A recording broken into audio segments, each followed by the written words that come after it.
घने जंगल के बीच एक बहिष्कृत पहाड़ था जहां रात के बाद कोई नहीं जाता था।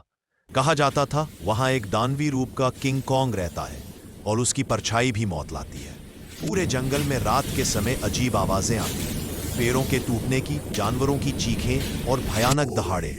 लेकिन कोई नहीं जानता था कि पहाड़ पर एक और राक्षस था, एक विशाल रक्त पिपासु पाइथन, इतना बड़ा कि पेड़ों के बीच उसका शरीर एक नागिन की तरह नहीं, एक प्रेन की तरह गुजरता था।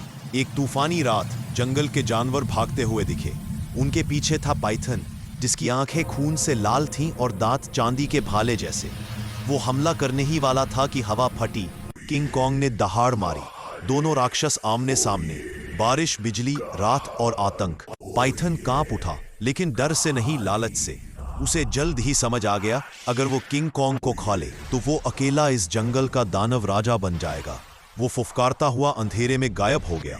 किंग कॉन्ग समझ गया ये सिर्फ रुकने वाला नहीं है।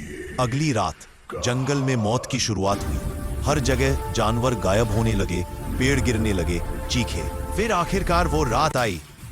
चांद लाल था। पाइथन चुपचाप किंग कॉन्ग के पीछे आया। अचानक बिजली गिरने से पहाड़ उजाला हुआ और दोनों दानव फिर से भिड़ गए। लड़ाई इतनी भयानक थी कि जमीन फटी, पेड़ बिखर गए, हवा कांपने लगी। पाइथन ने किंग कॉन्ग को कसकर जकड़ लिया। हड्डियां चटकने की आवाज आई, लेकिन किंग कॉन्ग गुस्से से आग बन चुका था।